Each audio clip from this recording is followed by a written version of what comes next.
In this video, we're going to be reviewing the brand new Shure SM7DB dynamic microphone. For many decades, the SM7B has been one of the most iconic microphones of all time. It's the mic that Joe Rogan uses in his podcast, Michael Jackson recorded Thriller, and pretty much the go-to choice when it comes to live streaming. However, the biggest complaint that people have with the SM7B is the fact that it's very gain hungry. This means that for a lot of people, especially those with older interfaces, they would need to crank up the gain on their preamps all the way up to get a reasonable signal out of the mic, which would often introduce background noise and hiss into the recording, which is not ideal. So not only would you need to spend $400 on the mic itself, you would also need to buy a signal booster like a cloud lifter and an additional XLR cable to connect them, which would bring the price to more than $550. But now, thanks to this new design, this is no longer an issue because Shure has included an active preamp with over 28 decibels of gain built right into the microphone. At the time of shooting this video, this mic retails for $499, which, let's not kid ourselves, this is not a cheap mic, but it's still $50 less than if you were to buy the SM7B and a cloud lifter. In the box, you're going to get the microphone, two windscreens that are supposed to help with plosive rejection, a cable tie, an adapter for your mic stand, some documentation, and a Shure sticker. Going over the specs, this is a dynamic microphone which typically does not require phantom power. However, if you're planning to use the active preamp on the mic, then you will need to engage the 48-volt switch on your audio interface. It has a cardioid polar pattern, which means it's most sensitive from the front and you will reject sound coming from the back. And since it's a dynamic style mic, it's gonna do a much better job than condensers with room rejection, which is perfect if you're trying to record yourself in an untreated space. On the back, it comes with 4 switches, a high-pass filter to roll off the low end of your recordings, a presence boost which will increase the mid and high frequencies, and at the bottom, you can choose to either bypass the preamp, which makes this just the standard SM7B, or activate it and then choose between 18 to 28 decibels of gain boost. And when looking at the frequency response, it is the exact same as the Shure SM7B, so there shouldn't be any change in the tone of the microphone. And as you can see, it has a very flat response, which should make this microphone very easy to listen to. So let's do some audio tests so you can hear this microphone in action. You're listening to the new Shure SM7DB dynamic microphone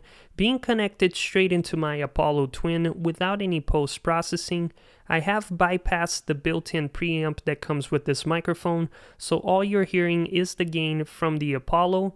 I have the gain set about 3 o'clock, and this is what the audio will sound like. Now the preamp gain is turned all the way up on the Apollo, and this is what kind of sound quality you can expect out of the mic. Hopefully you can hear that there's a lot of hiss and noise into the recording. Now you're listening to the Shure SM7DB, and this is what the mic sounds like with its built-in preamp. And right now I have the 18 decibel boost engaged. This time you're listening to the microphone with the built-in preamp and the 28 decibels of gain engaged. And this is what kind of audio quality you can expect out of this mic. Now the high-pass filter has been engaged. Hopefully you can hear that the low-end frequencies have been cut from the recording. Now the presence boost has been engaged. Hopefully you could hear that the mid and high frequencies have been boosted, and this is what the microphone sounds like. Going back to the original settings, and this is what the microphone sounds like with a flat response. Now you're listening to the Shure SM7DB fully mixed. I have added a little bit of EQ and compression, and this is what the mic sounds like. I was waiting on a sign, wishing love would pass me by. Then you came and made me see what was right in front of me.